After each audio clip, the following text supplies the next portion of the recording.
Everyone, good morning and welcome back to our new blog. আশা করছি তোমরা সকলেই অনেক ভালো আছো আর আমিও ভালো আছি। আজ হচ্ছে রবিবার আর এখন সকাল ঠিক 9টা। তোমার দাদুভাই কাজে চলে গেছে। সকালে রান্না বান্না আমার কমপ্লিট হয়ে গেছে। আর কী কী রান্না করেছি সেটা তোমাদেরকে একবার দেখিয়ে দিচ্ছি। আর এখন থেকে আমি যতটুকু পারবো তোমাদের সঙ্গে আজকে ব্লগ শেয়ার করার চেষ্টা করবো। আজকে আমার প্রচুর কাজ রয়েছে, মানে মেশিনের কাজ রয়েছে, অনেক নাইটি সেলাই করা বাকি। তাছাড়া দেখি কিছু কাজ করা যায় কিনা, সেগুলো একটু একটু করে তোমাদের সঙ্গে শেয়ার করতে থাকবো। আর সংসারের কাজ বলতে ঘর ঝাড় দেওয়া, ঘর মোছা, উঠোন ঝাড় দেওয়া এগুলো আমার কমপ্লিট হয়ে গেছে। তো আমি এখনও খাওয়া দাওয়া করিনি, একটু পরে খাবো। আগে একটু মেশিনের কাজ করে নিই, আর আগের দিনের ভিডিওটা এডিট করব। তো এগুলো করে নিই, তারপর আবার তোমাদের সামনে আসবো আর সারাদিনের কিছু কিছু তো শেয়ার করতেই থাকবো। তো সঙ্গে থাকো, পুরো ব্লগটা একদম এন্ড অবধি দেখতে থাকো। আশা করছি আজকের ব্লগটা তোমাদের অনেক ভালো লাগবে। গতকাল বেশ কিছু জামা কাপড় কাচাকুচি করেছিলাম, যেগুলো এখনও পর্যন্ত শুকায়নি। তো সকাল সকাল খুব সুন্দর রোদ উঠেছে দেখে আমি জামা কাপড়গুলো রোদে দিয়ে দিলাম। আর এখন আমার ঘরে বেশ কিছু কাজ রয়েছে, সেগুলো এক একে করবো এবং তোমাদের সঙ্গেও শেয়ার করব। আর প্রথমেই আমি যে এই কাজগুলো করে নিচ্ছি, যে রোদ উঠেছে বললাম, তাই ভাবলাম এই জিনিসগুলো ঘরেই পড়ে রয়েছে অনেক দিন থেকেই, একবার ভালো করে রোদে দিয়ে দিই। পোকামাকড় হয়েছে কিনা এর মধ্যে, ছোলা, কাবলি ছোলা, তারপর দেখবে রুল, ময়দা, এগুলো ঘরে বেশ কিছুদিন থাকলে না কেমন একটা ছোটো ছোটো পোকা হয়ে যায়। তো দেখলাম ভালোই আছে, তাও একটু রোদ দেখে রোদ্রে দিয়ে দিলাম। কিন্তু কিছুক্ষণ পর আবার রোদটা চলেও গেছে, মানে রোদ হয়নি, আবার আরও বেশ কিছুক্ষণ রোদ্রে থাকলে ভালো হতো। তো যাই হোক, এই যে ঘরের সামনেটা করে খুব সুন্দর রোদ আসে, তাই এখানেই দিয়ে দিলাম। নিচে রাখলে আবার বারবার বাইরে গিয়ে গিয়ে দেখতে হবে। কুকুর বেড়ালের ভারী উৎপাত আমাদের বাড়িতে, সেগুলো তোমরা জানো। তো তাই জন্য এই যে ঘরের সামনেটা করেই দিলাম, যাতে সবসময় চোখে পড়ে। বাইরের সমস্ত কাজ মিটিয়ে বসে পড়লাম মেশিনের কাজে। গতকাল পর্যন্ত অনেক অর্ডার ছিল, সেই কাজগুলো করেছি। আর আমার কিছু নাইটি অনেক দিন থেকেই ওয়ার্ড্রপে রয়ে গেছে, যেগুলো সেলাই করার অভাবে পরাই হচ্ছে না। একই নাইটি কন্টিনিউ পরেই চলেছি। তোমার দাদাভাইও রাগারাগি করে এবং আমারও নাইটিগুলো সেলাই করতে ভালো লাগে না, জন্য পরাও হয় না। তাই আজকে ভাবলাম যে না, নিজের কাজগুলোই করব। সব সময় শুধু অর্ডারি কাজই করি, নিজের কাজগুলো কখনোই করা হয় না। আর এই যে নাইটিটা দেখতে পাচ্ছ, যেটা আগের ভিডিওতে তোমরা দেখেছিলে, মা আমাকে কিনে দিয়েছিল। তো সেটা আমি ও বাড়ি থেকে নিয়েই এসলাম। প্রথমে ভাবলাম ও বাড়িতেই রেখে আসবো, ওখানে যখন যাব মাঝে মধ্যে এটা পরবো, কিন্তু হাতাটা লাগাতে হবে। তাই আমরা নিয়ে এসেছিলাম, যে হাতাটা লাগিয়ে পুরোপুরি সেটিং করে নিয়ে তারপরে এসে রেখে যাব। তো এটার যে এখন হাতা লাগিয়ে নিচ্ছি। আর এই যে ইয়েলো কালারের নাইটিটা, এটা অনেক দিন আগের। তোমরা যারা আমার অনেক পুরনো ভিউয়ার্স আছো তারা হয়তো জানবে, বহুদিন আগে নিয়েছিলাম কাপ্তান নাইটি, খুব শখের। তো সেটা সেটিংও করা হয় না, পরাও হয় না। মানে এই ফিতেগুলো না অনেকটা কোমরের নিচের দিকে রয়েছে, যেগুলো আমার ভালো লাগে না। তো সেটা ঠিকঠাক করে লাগাতে হবে। আর সাইড দিয়ে একটু লেস লাগিয়ে নিচ্ছি, যার কারণে দেখতে অনেক সুন্দর লাগছিল।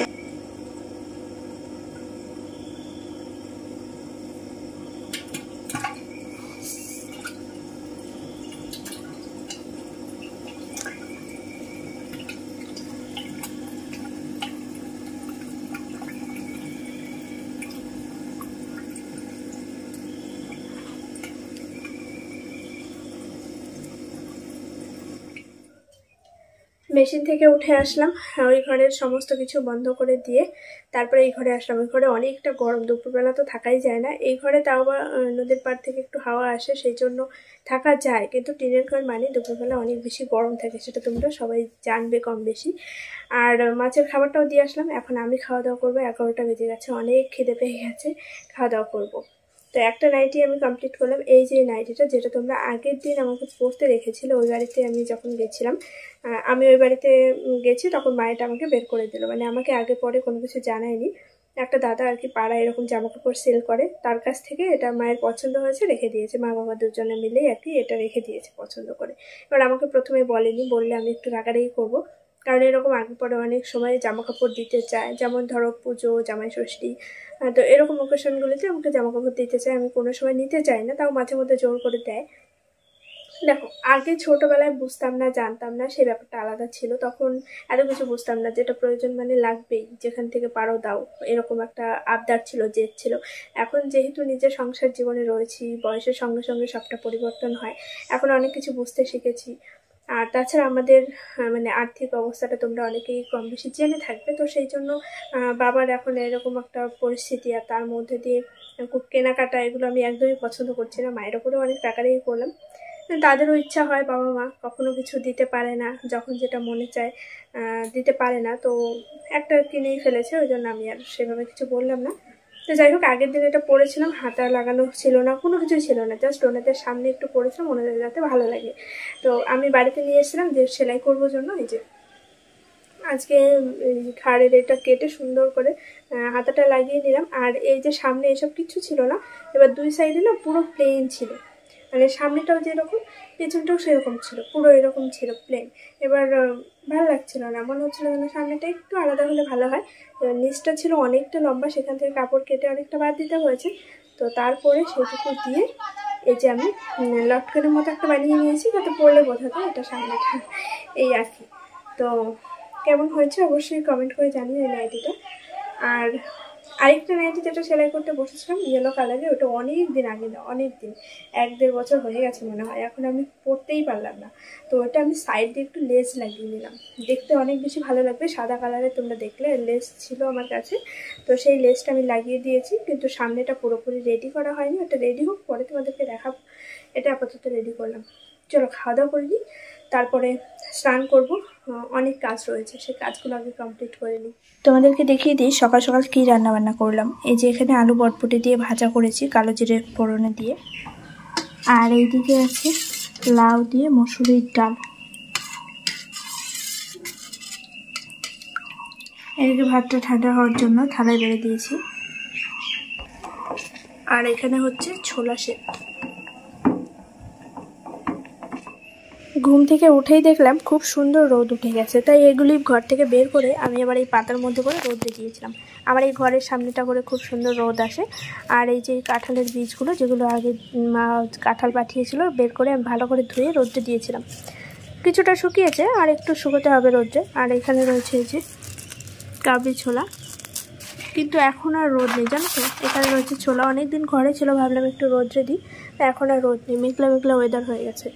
আর এখানে বেশ কিছু জামা কাপড় রয়েছে, এগুলিও এখনো পর্যন্ত শুকায়নি, শাড়িটা হয়তো শুকিয়ে গেছে।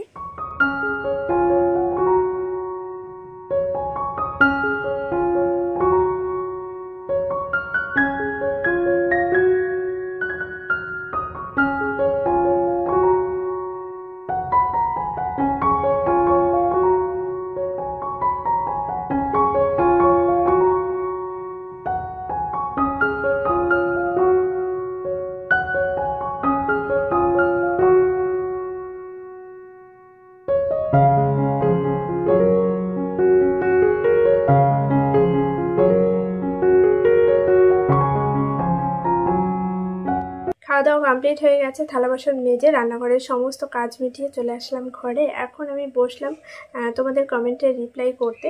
ভেবেছিলাম আমি এমনি কমেন্টে রিপ্লাই করে দেবো, তারপর মনে হলো যে না, অনেক দিন ভিডিওতে তোমাদের নাম নেওয়া হয় না, আর ভিডিওতেও কমেন্টে রিপ্লাই দেওয়া হয় না। তো সেই জন্য আজকে ভাবলাম যে না, এমনি কমেন্টে রিপ্লাই করবো না, ভিডিওতেই বলি।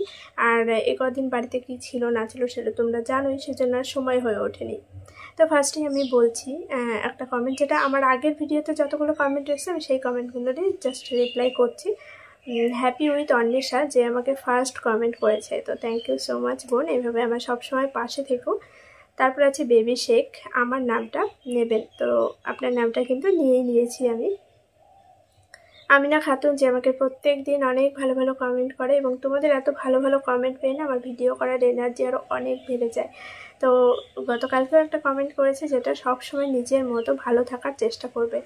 একদম দিদিভাই, সেটাই চেষ্টা করছি, যতটুকু সম্ভব আমাদের দ্বারা আমরা 100% দিয়ে চেষ্টা করে যাচ্ছি, যেন সব কিছু ঠিকঠাক থাকে এবং নিজেদের মতো যেন ভালো থাকতে পারি।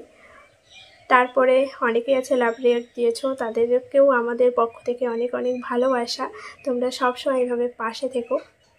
তারপরে আসছে, দেখো তোমাদের না চ্যানেলের নামগুলো এমনভাবে থাকে যেগুলো অনেক সময় বোঝা যায় না, বা কারো নাম থাকে না, তাই আমি অনেকের নাম নিতে পারছি না, শুধু কমেন্টগুলোই পড়ছি। তোমাকে দেখলে মনে হয় নিজেকে দেখছি, কেননা আমারও সেম পরিস্থিতি।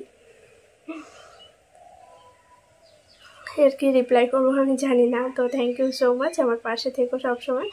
তারপরে আছে বাবলি দাস, যে আমাকে প্রত্যেক দিন প্রত্যেকটা ভিডিওতে কমেন্ট করে। কেউ কেউ আছে যারা আমাকে প্রত্যেক দিন কমেন্ট করে, তাদেরকে না আমার খুব চেনা হয়ে গেছে, আমি যখনই কমেন্টগুলো পড়ি বুঝতে পারি যে হ্যাঁ, এরাই আমাকে প্রত্যেক দিন কমেন্ট করে। তো সেরকমই হচ্ছে বাবলি দাস। এগুলো বিনস না, বরবটি। নাইটিগুলো খুব সুন্দর হয়েছে, তুমি সেকেন্ড পেমেন্ট পেয়েছো কিনা। তো থ্যাংক ইউ যে আমার ভুলটা ধরিয়ে দেওয়ার জন্য। হ্যাঁ সত্যি আমি ভুল বলে ফেলেছি। নাইটিগুলো খুব সুন্দর হয়েছে, আমি আমার পছন্দ মতো নিয়ে এসেছি, তোমাদেরও যে ভালো লেগেছে তার জন্য আমার অনেক বেশি ভালো লাগলো। আর সেকেন্ড পেমেন্ট বলতে এখনও পর্যন্ত পাইনি।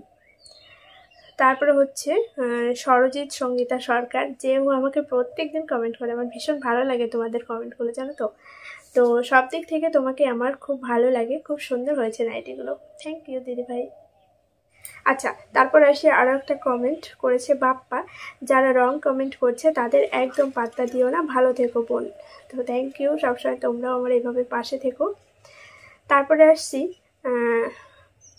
আরও একটা কমেন্ট, যেটা তুমি খুব ভালো মেয়ে, তুমি খুব মিষ্টি মেয়ে, তোমরা ভালো তাই আমাকে তোমাদের ভালো লাগে। তারপরে আছে টগরি, ও বৌদি একটা কথা তুমি বিশ্বাস করবে নাকি আমি জানি না, আমি দুপুরে ঘুমিয়েছি, এই সবে এখন উঠলাম, আমি ঘুমিয়ে স্বপ্ন দেখছি যে তুমি আর তোমার মা আমাদের বাড়ি এসছো, যেন আমি অনেক খুশি, তোমার সাথে কত গল্প করেছি, আরও কত কি, তুমি চলে গেলে আমাদের বাড়ি থেকে, আর আমার তখন কি মন খারাপ হয়ে গেছে। তারপর ঘুম ভেঙে গেছে, আমি সাথে সাথে উঠে আগে ফোন দেখছি যে তুমি ভিডিও দিয়েছো কি না, কমেন্টস করে তোমাকে বলবো।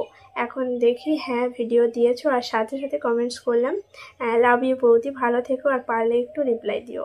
তো বোন আমি কিন্তু তোমার কমেন্টে রিপ্লাই দিয়েই দিয়েছি। আর সত্যি এত এত ভালোবাসা, তোমরা আমাকে এত ভালোবাসো যে স্বপ্নেও দেখছো, তো তোমার স্বপ্নটা যেন সত্যি হয়। অবশ্যই আমি তোমাদের বাড়িতে যাব, আর তুমিও সময় পেলে এসো আমাদের বাড়িতে ঘুরে যেও, আমারও খুব ভালো লাগবে। তারপর আছে প্রিয়াঙ্কা সাহা, খুব ভালো হয়েছে, থ্যাংক ইউ। তারপর আছে আরও একটা কমেন্ট, দিদি তুমি সেকেন্ড পেমেন্ট পেয়েছো, তো এখনও পর্যন্ত পাইনি। তারপরে আছে ছোলা কুকারে ভালো বয়েল হয়, তো দেখো ছোলা অল্প একটু, তো সেই জন্য আর কুকারের মধ্যে কী বা দেবো, তাই ওইভাবেই আর কি বয়েল করে নিই। তো যখন পরিমাণে বেশি থাকবে তখন অবশ্যই প্রেশার কুকারেই দেব। তারপরে আছে অহনা দাস, বোন নাইটির চাদরের দাম বলো। আচ্ছা নাইটির এক এক জায়গায় এক এক রকম দাম, ঠিক আছে। আমি যেখান থেকে নিয়েছি নাইটির হচ্ছে 285 টাকা আর কি দাম ছিল, আর বেড কভারটার দাম ছিল 580 টাকা, সেখান থেকে ডিসকাউন্ট করে 500 মতো হয়েছে। তারপর আছে শারমিনা নাইস, থ্যাংক ইউ। তারপর আছে তোমার পছন্দ খুব ভালো, থ্যাংক ইউ। আরেকটা কমেন্ট যেটা শিখা গুহা আমাকে কমেন্ট করেছে, ছোলা সব সময় রাতে ভিজিয়ে রাখো আর নেক্সট মর্নিং নুন দিয়ে বেশ অনেকটা ছিটি মেরে প্রেশার কুকারে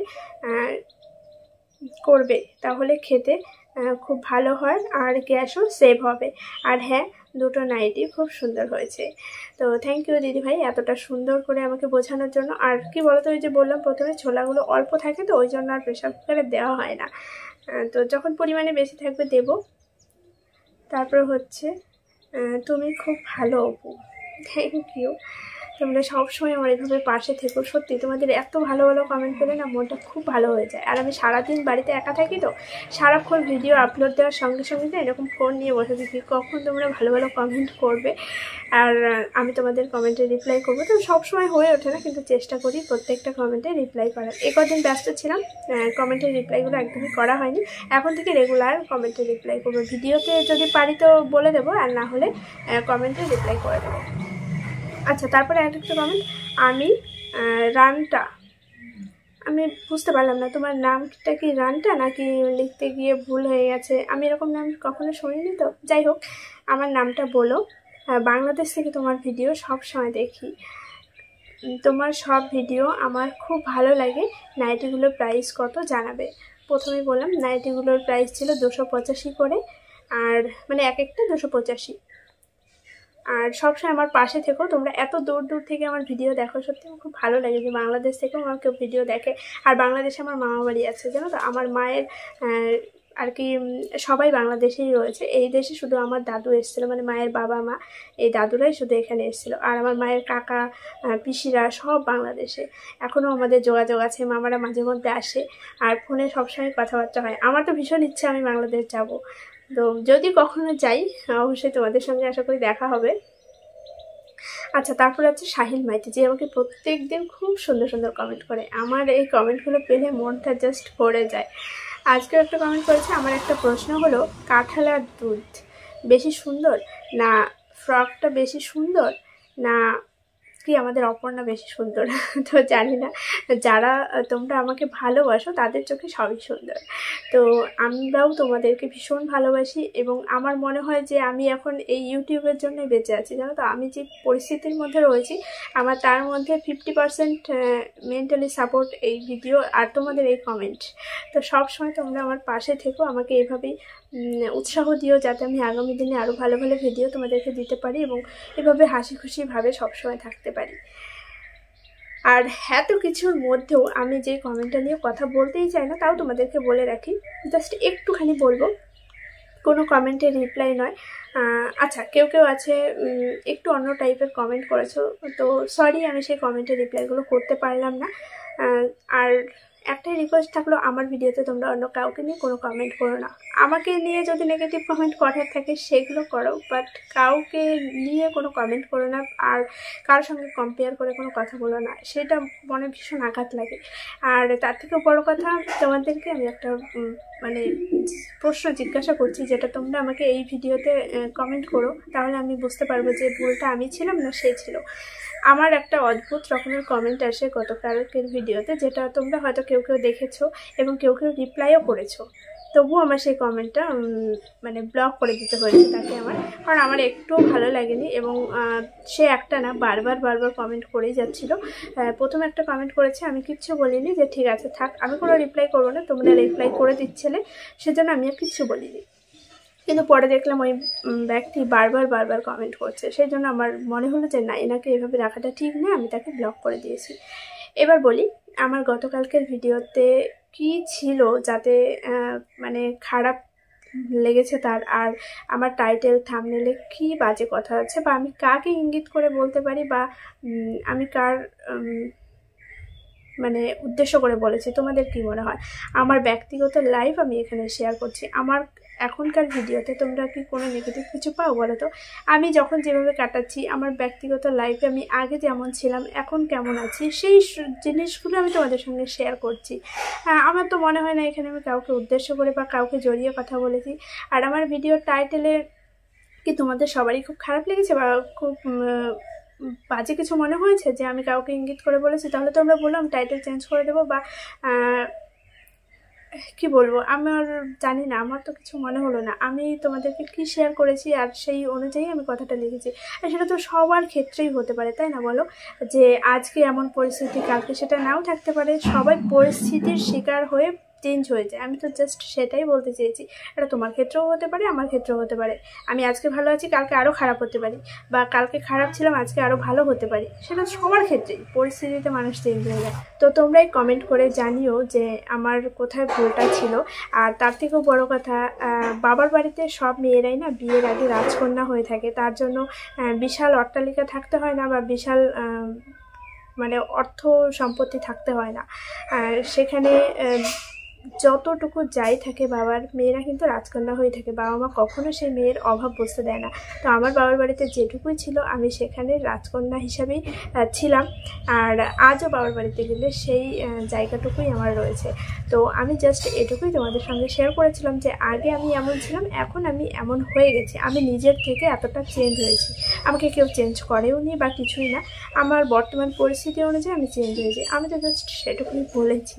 আর এই কথাগুলো তোমাদের সঙ্গে শেয়ার করার কারণই হচ্ছে, আমার কোথাও ভুল আছে কি না সেটুকু তোমরা শুধু ধরিয়ে দিও, ব্যাস। আর কিছু চাই না। আমি কারো কোনো বাজে কমেন্টে রিপ্লাই করবো না। সেটা তোমরাও বলো, দিদিভাই কোনো বাজে কমেন্টে রিপ্লাই করবে না, কাউকে কোনো পাত্তা দেবে না যারা নেগেটিভ কমেন্ট করে। তো তোমাদের কথা অনুযায়ী আমি চলার চেষ্টা করছি, এবং আশা করি এভাবেই ভালো থাকবো। তোমরা আমার পাশে থাকবে, শুধু ভুলগুলো ধরিয়ে দিও, কোথায় কি ভুল আছে, ব্যাস এটুকুই। আমরা জানি যে তোমরা সবসময় আমার পাশে থাকবে। তো চলো, আজকের মতো ব্লগটা এখানেই এন্ড করছি। দেখা হচ্ছে আগামীকাল একটি নতুন সুন্দর ব্লগের সঙ্গে। সবাই খুব ভালো থেকো, সুস্থ থেকো, বাই।